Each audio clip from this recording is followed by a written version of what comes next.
Saludos amigos. Hoy, dentro del contexto de los últimos días y de los últimos vídeos que hemos hecho aquí, tenemos un artículo muy interesante, muy importante de hecho, para reseñar y que va a ser ilustrativo de las cosas a las que tratamos de hacer alusión aquí y que, como ya hemos expresado en varias ocasiones, no hay realmente un marco conceptual que pueda, digamos, hacer abordable desde el entendimiento las cuestiones que de verdad son cruciales y que de verdad están condicionando el devenir de las cosas y el planteamiento que podamos tener de cara al futuro. Así que vamos directamente al asunto. Ahí lo tienen, es el último artículo de Thierry Meyssan y el título es ya muy esclarecedor: la guerra cognitiva en Occidente. No solo la guerra cognitiva de Occidente, sino en Occidente. Recordarán aquel concepto que dijimos en vídeos anteriores de implementación del caos, fuera, pero también dentro. Bueno, ya lo ven, la censura es vista en Occidente como una forma de gobierno de otra época. La OTAN está enfrascada en una guerra cognitiva, no contra ideas y razonamientos, sino para alterar la capacidad de la ciudadanía de tener en cuenta la manera de pensar de otras culturas. Esta es esa globalización uniformizante de la que hemos hablado. Occidente, la OTAN, los líderes occidentales, la dirigencia occidental está totalmente comprometida con esa globalización uniformizante totalitaria, excluyente de cualquier otro tipo de enfoque o de planteamiento. Este tipo de guerra llevó inicialmente a prohibir los medios rusos. En este momento, la guerra cognitiva de Occidente se traduce en las muy fuertes presiones que se ejercen contra periodistas como el estadounidense Scott Ritter o el alemán Jürgen Elsässer, quienes no ven a los rusos como enemigos, sino que tratan más bien de entenderlos. Vamos a seguir leyendo el artículo y vamos a ver cómo esto en realidad afecta muchísimo más que al periodismo. Vamos directamente a la cuestión, ya lo ven ahí. Todo este dispositivo ahora trata de intervenir principalmente de la manera lo más preventiva posible. Antes de esto, antes de este párrafo que hemos destacado aquí, Thierry Meyssan hace un repaso acerca de las implementaciones que llevó a cabo la OTAN, las instituciones involucradas, porque sí, se instituyeron organizaciones ex profeso para llevar a cabo esto, y después del repaso nos hace estos párrafos de conclusión que son los que de verdad nos interesan. Todo este dispositivo ahora trata de intervenir principalmente de la manera lo más preventiva posible. Preventiva. Siempre este concepto. Ataque nuclear preventivo. Prevención de esto o de lo otro. Recurriendo a los últimos descubrimientos de las neurociencias, se trata de orientar los cerebros, incluso antes de que comiencen a reflexionar. Es un condicionamiento previo. Eso es lo que se llama la guerra cognitiva, cognitive warfare. Se trata de una invención concebida por los franceses, Cluzel, Claverie, etcétera, etcétera. Bueno, esto es lo que dice Thierry Meyssan. Nosotros ya habíamos visto mucho de esto en el ámbito estadounidense. No sabemos hasta qué punto es cierto que es una invención francesa, lo mismo da. La cuestión es que es una invención occidental y lo que más nos interesa es a qué fines se destina. Según la perspectiva de la guerra cognitiva, lo conveniente es intervenir en las mentes lo más temprano posible, antes de que ciertas ideas se abran paso. Ojo, porque aquí Thierry Meyssan no pretende hablar de esto, pero a nosotros rápidamente nos viene a la mente si lo que se intenta no es ya condicionar a los propios niños. Si la idea es hacerlo cuanto antes. Es por eso que en febrero de 2022, cuando Rusia comenzaba a aplicar la resolución 2202 del Consejo de Seguridad de la ONU, acto que la propaganda atlantista califica abusivamente de agresión rusa, y tan abusivamente, hay mucha gente que está totalmente convencida de que la operación militar especial fue un capricho de Putin, una agresión sin más, sin ningún tipo de arreglo a ningún tipo de derecho, más concretamente internacional, cuando es totalmente falso. Pero, ya lo ven, una vez que se mete de manera preventiva una idea, suficientemente rápido de forma suficientemente previsiva, pues entonces ya se rompe, digamos, la capacidad cognitiva del individuo y entonces ya tenemos guerra cognitiva. Ojo con esto. Ojo con esto. Los adversarios de Rusia inicialmente trataron simple y llanamente de prohibir la cultura rusa y acabaron recurriendo a la prohibición de los medios rusos. En definitiva, para ellos, lo ideal sería prohibir no los repetidores de los puntos de vista de Rusia, sino más bien los medios que tratan de entender el pensamiento ruso. Cuidado, se trata de que nadie esté haciendo una interpretación acerca de cuáles son los planteamientos del enemigo. Se trata de, como en las viejas guerras, deshumanizar al enemigo, pero, atención, de manera preventiva y cognitiva, condicionando a la propia población occidental, para que no sean capaces de plantearse en sus propias cabezas libremente cuál puede ser la razón última de que ocurra esto o lo otro, y por qué habría de responderse así o asá. Y vean el contexto, un contexto sobre el que llevamos todo este tiempo llamando la atención, un contexto en el que cada vez más se habla de armas nucleares, un contexto en el que tenemos genocidios horribles. Hay que ir viendo paso a paso las cosas e ir entendiendo la gravedad de la cuestión y qué es lo que de verdad es importante. Aquí lo decimos constantemente. Lo prioritario es el esfuerzo intelectual. Este artículo nos está dando la razón, estarán de acuerdo. El enemigo ya no es quien transmite los comunicados del Kremlin, sino todo aquel que trate de entender la manera de pensar de los rusos. Atención a lo que dice Meyssan aquí. El enemigo es cualquiera que no obedezca como si fuese una máquina. ¿Para qué queremos una máquina que piensa por sí misma o que no nos obedece, verdad? Si queremos una máquina es para que haga lo que nosotros queremos. Esa era antes la función de los diplomáticos, tratar de entender cómo piensa el otro. Pero el 16 de abril de 2022, el presidente francés Emmanuel Macron disolvió el cuerpo diplomático, justo después de haber prohibido los medios rusos en Francia. Se dan cuenta, aquí hemos llamado y mucho la atención acerca de la ausencia de una auténtica diplomacia en Occidente. Ese tipo clásico de diplomático que entendía al rival, el cual no era necesariamente un enemigo, pero aun siendo un enemigo había que entenderle, y entonces digamos que esto configuraba de forma adecuada qué es lo que cabría esperar de ese rival y cómo podría llegarse a algún tipo de entendimiento o cómo podría uno protegerse de ese rival incluso. Pero aquí no tenemos nada de eso. Lo que tenemos es esa guerra cognitiva, insistimos, dentro de un formato de globalización uniformizante para la transformación humana misma. Es decir, no gusta ese viejo ser humano capaz de pensar, ese viejo ser humano que quiere entender. Eso no gusta, no es deseable.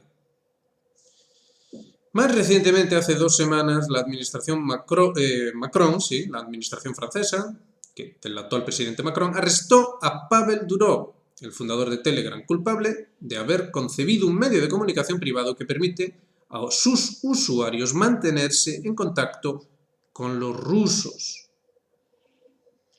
Atención a esto. Recuerden también que ya hemos destacado aquí la noticia según la cual Telegram ya está colaborando dentro de esas medidas legales siempre y cuando un Estado lo solicite. Y en el artículo de Meyssan, léanlo, van a ver cómo ya hay instituciones ex profeso para poder elaborar esas peticiones legales. Esto va paso a paso, hasta que por fin se acabe consiguiendo el objetivo de la guerra cognitiva, que no haya comunicación, que no haya ningún tipo de comunicación para que no pueda entenderse al rival. Si esto es así, se le puede hacer creer al occidental lo que sea y lo va a aceptar como una verdad absoluta. Esos esfuerzos se coordinan muy probablemente a través del Centro de Comunicación Estratégica de la OTAN, el único organismo que cuenta simultáneamente con una experiencia de la guerra cognitiva y con el poder de prohibir este o aquel medio, así como de ordenar que se encarcele a esta o aquella persona. Lo hemos visto, lo estamos viendo constantemente, lo que no sabemos es hasta qué punto puede llegar. Según nuestras informaciones, el ente que determina los blancos es el Centro Bávaro de Protección de la Constitución. Esa entidad fue creada en 1950 por el Alto Comisionado de Estados Unidos en la Alemania ocupada, John McCloy, y se componía de antiguos miembros de las SS y de la Gestapo. Y todo sigue igual desde aquella época, dice Meissan. Es curioso, ¿verdad? Otra vez vuelve este tema que se supone que es una tontería, esta conexión con la otra guerra, esta conexión con aquellas ideologías, esta conexión con aquellos métodos, con ese fin que justifica los medios. Esto debería resultar asombroso. Por ejemplo, hace unos meses el Centro Bávaro de Protección de la Constitución, fíjense, etiquetaba a un centenar de grupos de oposición, como la Asociación ATTAC y el partido Die Linke, como extremistas de izquierda, acusándolos de estar vinculados con el terrorismo y aconsejando su ilegalización. Otro ejemplo, para mi sorpresa he podido comprobar que esa entidad alemana me clasifica como agente de influencia ruso, dice Meissan.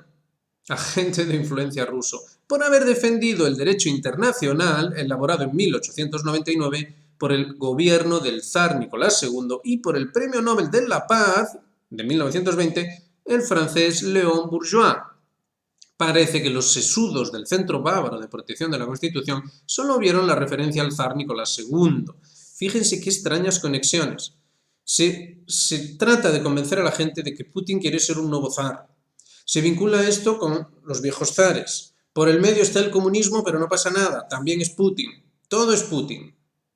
Todo es Putin, todo el mal es Putin, todo es lo mismo. Curiosamente lo hace gente vinculada a otro tipo de ideología. Vamos a dejarlo ahí. Y pican y escogen, como ese término vinculado al protestantismo, ¿no? Ese pick and choose. Es decir, van cogiendo lo que les apetece y hacen su mejunje tal y como les da la gana. Es decir, una cosa totalmente antiintelectual, en la que no hay ningún tipo de rigor intelectual, no hay ningún tipo de seriedad, ni de honestidad intelectual tampoco. Parece que los sesudos, bueno, sí, esto ya lo habíamos leído. A continuación, Meissan habla del bagaje de Bourgeois, el cual, curiosamente, ha sido eliminado de los manuales escolares franceses. ¿Recuerdan cuando al principio del vídeo decíamos que quizá el mayor peligro de esto estaba precisamente en que se implemente ya en los propios niños? Pues aquí ya lo ven, hay una referencia ya de cómo, esto también lo hemos visto en España, se ve en todo Occidente, cómo se condiciona ya a los niños desde el principio y en base a una ideologización o guerra cognitiva, como ustedes prefieran verlo, que deja muy poco lugar a la duda. El hecho es que estamos viviendo un momento que nadie supo prever, dice Meissan. Para enfrentar con éxito la guerra cognitiva hay que disponer de referencias, de puntos de comparación. Es necesario cierto nivel de cultura general. Aquí está el llamamiento que nosotros hacemos. Como ven, Thierry Meissan está lejos de predicar la tradición o regreso a un planteamiento civilizatorio que se aleje de la Revolución Francesa. Todo lo contrario. Meissan es un entusiasta de la Revolución Francesa. Sin embargo, tiene la honestidad intelectual de reconocer que lo que se está llevando a cabo es una absoluta aberración y hace un llamamiento al esfuerzo intelectual, que es exactamente lo mismo que hacemos aquí. Por lo demás, es cierto que lo que Meissan llama la atención acerca de la cuestión en el artículo, no lo hemos destacado aquí, pero en el artículo en completo lo pueden leer, hace una alusión a la cuestión de los derechos clásicos occidentales, de la libertad de expresión y todas estas cuestiones. Tengan en cuenta que no hay ninguna contradicción aquí, es decir, se puede abogar por el regreso de la tradición y de una auténtica civilización sin que por eso se esté tratando de atacar o algo así por el estilo la libertad de expresión o cosas así. Todo lo contrario, hay que tener en consideración qué es lo que tenemos ahora mismo. Y lo que tenemos ahora mismo es un orden de cosas en el cual no tenemos ningún tipo de mecanismo que nos proteja de la actuación del Estado y especialmente de aquellos que dirigen esa máquina, que dirigen ese Estado. Es decir, si no tenemos esos valores típicamente modernos como la libertad de expresión y cosas así por el estilo, no tenemos a qué atenernos. Esta es una de las grandes diferencias entre Occidente y esos otros países, China, Rusia, Irán, etc. ¿Tenemos aquí una familia tradicional en la que refugiarnos? No, no la tenemos, ha sido destruida. ¿Tenemos aquí una religión en la que refugiarnos? No, no la tenemos, ha sido destruida, o como mínimo desvirtuada.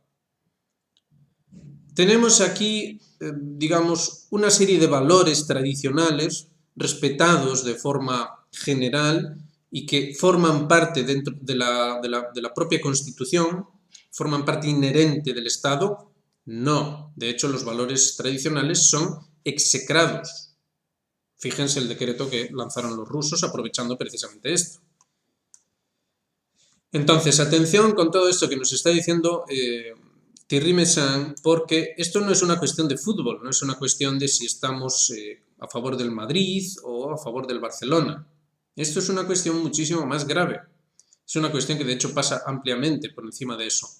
Este concepto mismo de guerra cognitiva es una guerra antes que nada a la intelectualidad, a la genuina intelectualidad, es decir, a todo rigor intelectual, a toda honestidad intelectual, que es lo que hacemos aquí en este canal.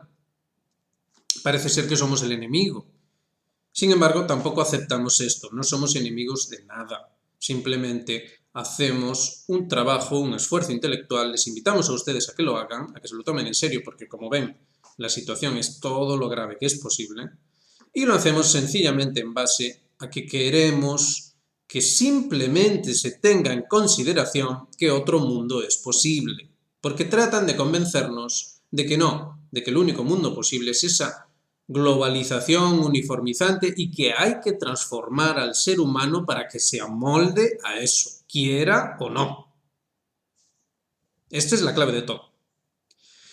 Y ya que mencionamos eso, pues nos vamos a la nota de Martianov. Fíjense que dentro del contexto de ahora se están produciendo los ataques de Israel, se supone que Israel va a lanzar esa invasión sobre el Líbano, se supone que es inminente, de hecho, se habla de 15.000 hombres. Bueno, también se habla, y por eso ponemos esta nota, también se habla de que, bueno, Israel ha conseguido destruir ya al menos la mitad de los misiles, las lanzaderas de misiles, los depósitos de misiles, se ha deshecho ya de los principales líderes de Hezbollah. Bueno, la guerra ya está poco menos que ganada. Y entonces, curiosamente, nos habla aquí Martianov y nos trae a colación a un alto mando retirado del ejército ruso que nos habla de la burbuja de jabón reputacional del ejército israelí. Es decir, cómo en última instancia todo es propaganda. ¿Que tienen capacidades militares? Por supuesto que tienen capacidades militares, pero ¿tienen capacidades, tal y como enseña Martianov, de arte militar? No, solo una gran burbuja de jabón, una gran palabrería. Entonces, en otras informaciones vemos cómo esos misiles o lanzaderas de misiles que supuestamente los israelíes habrían destruido parece ser que eran señuelos, que Hezbollah fabricó, lanzaderas falsas, dio a entender que los misiles estaban en silos donde en realidad no hay nada y, por lo demás, los israelíes utilizan sistemas de software, de inteligencia artificial, los cuales obviamente son incapaces de distinguir entre el señuelo y la realidad.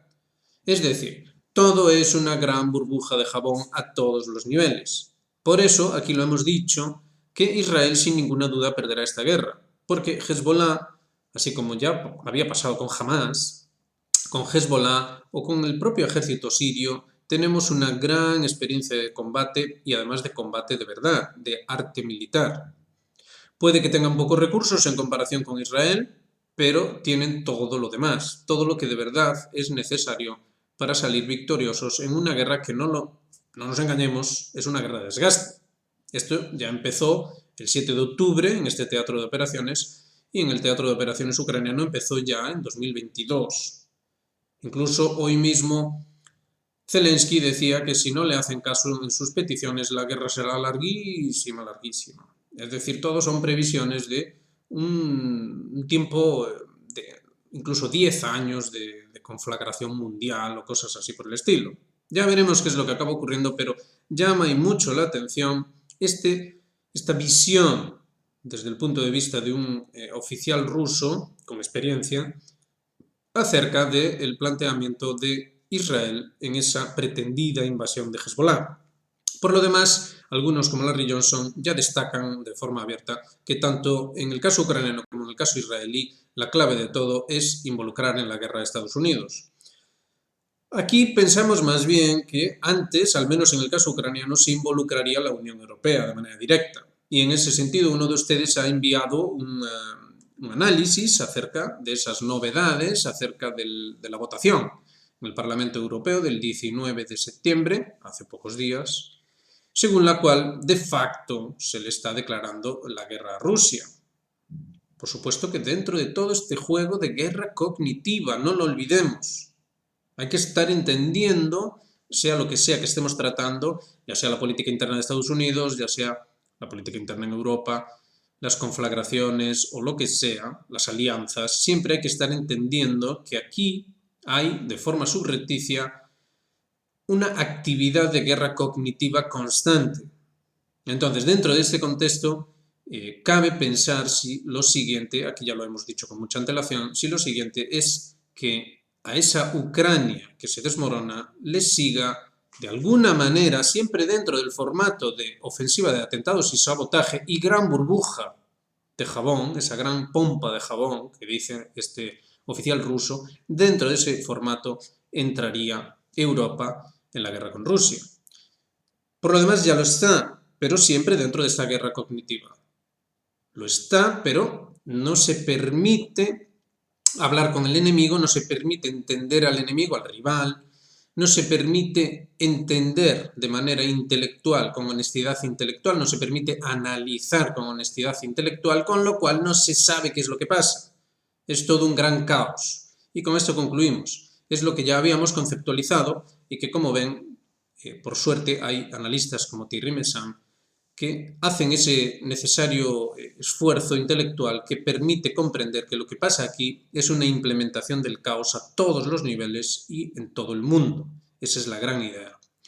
El objetivo, ya lo saben, esa transformación humana mediante esa globalización uniformizante, un totalitarismo como jamás se había visto o siquiera imaginado, con componentes contratradicionales, es decir, un mesianismo al fin y al cabo. La transformación humana se ve como algo trascendente después de todo. En fin, lo dejamos ahí. Han sido unas buenas muestras, la verdad, de cómo hay que ir entendiendo qué es lo que pasa y la necesidad de un esfuerzo intelectual conducente a una auténtica civilización, es decir, a un planteamiento teórico alternativo a esta gestión del caos para esa transformación humana. Lo dejamos ahí, venga, ya saben, hagan me gusta, suscríbanse, activen las notificaciones y háganse miembros de Geopolítica Actual, formen parte de esto. Como ven, hace falta y mucho el trabajo intelectual, cuantos más mejor, para poder demostrar que sencillamente lo único que queremos, aquí no queremos ser ni esto ni lo otro, no queremos entrar en ese juego de fútbol, lo único que queremos ser después de todo es simplemente humanos. Eso es todo lo que pretendemos. Esperemos que eso no moleste a los señores que están implementando la guerra cognitiva. Esperemos que eso no sea de su desagrado, que ya sabemos que sí. Pero en fin, ustedes dirán.